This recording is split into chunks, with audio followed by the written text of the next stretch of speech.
No, morjes taas kaikille. Ja nyt tässä on Hondasta etitty sitä nakutusvikaa, missä se johtuu. Ekana luulin, että se on tuo ketju.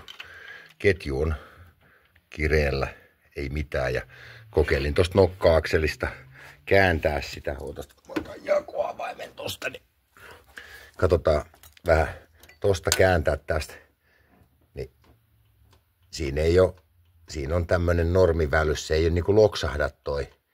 Elikkä siellä on semmonen joku saatanan jousi, ja mä en ihan tarkkaan itsekään tiedä, mutta jostain näin sen, kattelin YouTuben syöväreistä niitä, ja se ei naksahda. Elikkä se on luultavasti toi pelaa ihan ok, sinne ei mennä koskemaan nyt.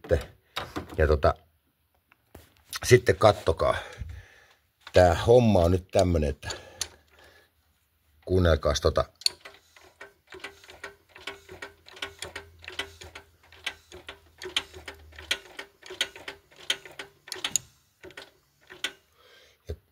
ykkösen sylinteri on päästämässä imunokkaa pois. Kolmosesta on menossa imunokka tonne alas. Ja se vika, mä ekana meinasin, mulla on kahdessa sylinterissä on tulppa paikallaan. Eli siellä on vastapaine. Täällä kolmosessa eikä nelosessa tulppaa ollenkaan. Eli ei vastapainetta ei oo. Eli jos niin kuin männän kiertokangen laakeri olisi menossa, niin siellä on vastapaine, silloin se voi toi hetkutus tehdä. Mutta kattokaa, kun mä nyt otan yli ton kolmosen imunokan, niin nyt ei kuulu kuin vaihteistosta semmonen pieni välys, vaikka kuinka vetkuttaa edestakaisin, sit pyöritellään taas. Kun saadaan paineita pois noista kahdesta sylkästä, niin taas väännetään, ei kuulu mitään. Ja sitten noissa, missä on painet noissa sylintereissä, niin kuin toi ja toi, tulpat paikalla, että siellä on painetta, niin jos se olisi kiertokangen laakeri niissä mennyt, niin se paine voisi tehdä sen, että kun sä hetkutat edestakaisin, niin se tulee siitä se ääni. Mutta sitten otas vähän eteenpäin. Taaskaan ei kuulu mitään. Ja mä säädin venttiille, että tarkistin niitä välyksiä, että on itsellä jäänyt väliäksi joku. Mutta ei. Nytkään on niinku tavallaan, ei kuulu mitään. Kakkonen just kävi imunokka alhaalla, ykkönen on menossa. Sitten ei kuulu mitään. Niin, nyt on niinku ykkönen ja kakkonen, ei kuulu mitään. Sitten katselkaa, ottaa kolmosen nokkaa. Se on menossa niinku nyt alas tohon, niin nyt kun altaa hetkut, niin kuunnelkaa. Siinä se ääni.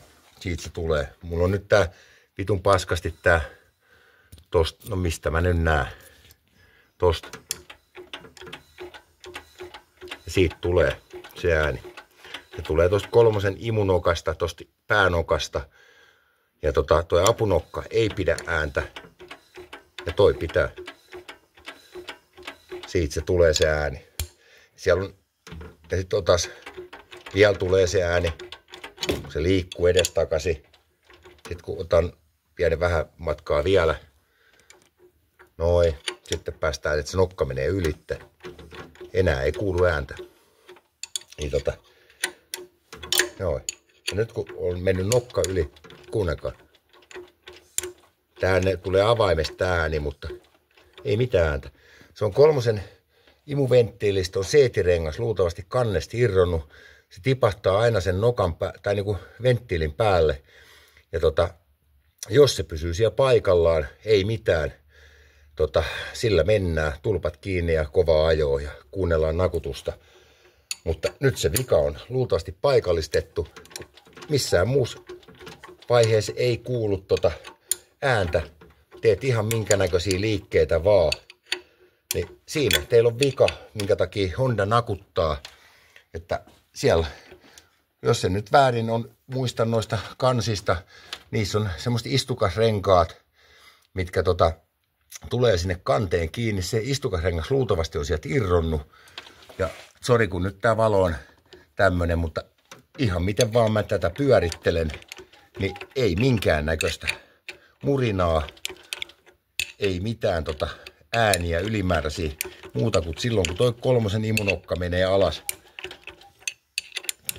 tuommoiset pienet äänet tulee vaihteiston välyksistä, mitä siellä on rattaissa välyksiä. Ja nyt kun menee imunokka, niin kattokaa. Sori, kun tää kuvaaminen on tämmöistä vittu perseilyä taas, mutta ja siitä tulee se ääni. Sieltä tippuu luultavasti se seetirengas siihen venttiilin päälle aina. Ja tai joku vastaava tämmönen, mutta koska siellä on paikallaan ollenkaan toi sytkätulppaa, niin seistä te, että siellä ei painetta ole. Sitä mä en usko ollenkaan, että se on niinku kiertokangen laakeri, koska metalli ei ollut missään. Sori, kun tää valo on nyt tämmönen paska. Mut tosta se tulee se ääni.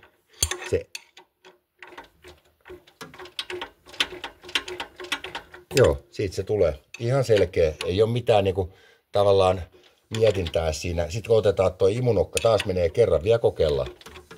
Imunokka nousee ylös. Niin nyt ei kuulu minkäännäköisiä ääniä, vaikka kuinka hutkutat tätä edestakaisin. Niin siinä teille syy, minkä takia Honda alkaa nakuttaa.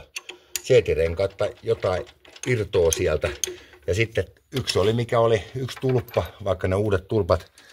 Toinen puoli oli ton näköinen, toinen puoli ton näköinen. Ja tää oli, jos mä nyt väärin muista, kakkossylinterissä.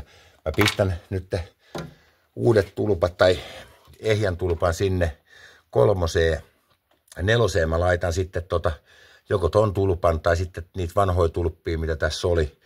Ja katon käykö se 4:llä ja vaihan tietysti uuden tulpan sinne, kun kerkee hakemaan sen jostain tai tilaamaan. Mutta siinä teillä syy, Hondan nakutus.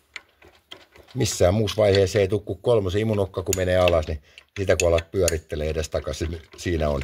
Että voi olla joku tämmönen öljynpaine juttukin, mutta mä näytän siitä kohta pieni hetki. Menin tommosen tilaamaan. Mä ajattelin, että siellä on semmonen solenoidiventtiili tuo koneen kyljessä. Tiedot on tommoset. Ja se venttiili on tän näköinen. Pieni hetki mä saan kaivettua sen tuolta. Solenoidiventtiili on tän näköinen. Siinä on tommoset verkot. Mä itse ajattelin, että siellä on paskaa lähtenyt liikkeelle, kun mä annoin sille runtuu vähän se, että nämä verkot olisi joku tukossa, että se ei mene tonne niinku tavallaan nokka-akselin, mikä toi on tää ajoitussysteemi. Siellä on öljynpaine, sitten noi lisäventtiilit, mitä on täällä imunokissa, niin ne ottaa niinku tavallaan rajummin kiinni silloin, kun jos en nyt väärin ymmärtänyt, se menee lukkoon silloin, kun otat enemmän runtuun, niin se aukeaa saman verran kuin tää pääventtiili. Mä ajattelin, että täällä on niinku se häikkä. Voi olla, että ei tarvitse tätä mihinkään, että tää oli turha, mutta Suomessa 100 €, Virosta Aeromotorsista 25 € plus postikulu 10. Eli 35 €. Silti oli halvempi ja mä ajattelin, että mä en silloin kiireessä tilannut muuta kuin tän sieltä. Mä ajattelin, että ainakin on sitten vittu varaosia, mitä laittaa. Ja voi olla, että ei nyt tarvi sitä mihinkään, mutta onpahan sitten varalla tai sitten jollekin antaa tai myy sen vaikka 10, ihan sama, jos ei sitä ikinä tarvii itse. Mutta onpahan ainakin ehjä venttiili. Siinä tämmönen Honda-korjailu ja siinä on vian selvitys nyt tiedossa. 3-sylinterin imuventtiili, tai tää pää, kun siellä on niinku 2 venttiiliä, toi on pääventtiili, toi on se apuventtiili, ja se aukeaa sitten, kun se annat runtuun, niin se aukeaa yhtä paljon kuin tää pääventtiili. Se öljynpaine, mä en tiedä ihan tasan tarkkaan, miten se toimii, mutta siellä on joku tappi tai joku menee kiinni, että se avaa tämän venttiilin, toisen venttiilin yhtä paljon, ja tarkastelin noita välyksiä, että olinko jättänyt väljäksi jonkun, että siitä johtuu, mutta en usko, se on se säätörengas tuolta luultavasti, mikä on siinä kannessa kiinni. Se on se, mikä aiheuttaa, että se tipahtaa siihen venttiilin päälle. Ja sitä mä en kiinni saa ja konetta mä en rupea purkaa. Et nyt ajetaan niin kauan, kun tulee kampi joko pihalle tai sitten kone toimii. Ja siinä on tämmöinen tieto kaikille Honda-korjaajille. Niissä on näissä jotain nokka-akseleista tai näissä nokka-akseleissa, kun näissä jakoketjuissa toiset sanoo, että on jotain häikkiä ja muuta, mutta mä en nyt siihen rupea perehtyä sen enempää. Siellä on tommoset pultit, noin kun avais, siellä on luultavasti, siellä on semmoista, niin kuin lamellipumpus on semmoista jutut, mitkä sitä öljynpainetta ohjaa, ja siellä on jousi, mikä ohjaa kai sitä tavallaan tavaraa tonne sisään, Mutta en rupea nyt tutkimaan sitä sieluelämää yhtään. Kyllä mä sen löytäisin, jos mä sitä katsoisin, mutta se ei ole siinä vaan, koska mä niin kauan mä oon tunnin, jos ei 1,5 pyöritellyt tuota konetta etten, ottanut tulppia irti ja tulpat kiinni ollessa ja muuta. Ja nyt ei ole tulppia kuin tässä sylinterissä, näissä ei ole tulppia ollenkaan. Niin siellä ei vastapainetta ole. Jos siellä olisi niinku vastapaine, sit voisi uskoa sen, että siellä olisi niinku tavallaan kiertokanki vika, eli kiertokangen laakeri olisi niinku saanut kipeätä, niin se tekisi just tuossa edestakas pyörityksessä sen, että se niinku tavallaan niinku kolisee tolleen vähän samalla tyylillä. Mutta siinä on se vika luultavammin, ja minä kerron sitten jossain vaiheessa, kun mä pistän ton kasaan ja alan ajaa sillä. Ja jos se nyt 1-2 viikon pelaa, eikä kolina muutu mihinkään, niin silloin se oli siinä ja toivoo vaan, että pysyy seetirenkaat siellä venttiilin päällä, että harmillinen juttu, omaa tyhmyyttä, omaa perseilyä, mutta tämmöistä elämä välillä on ja ei me aina putkeen nämä hommat.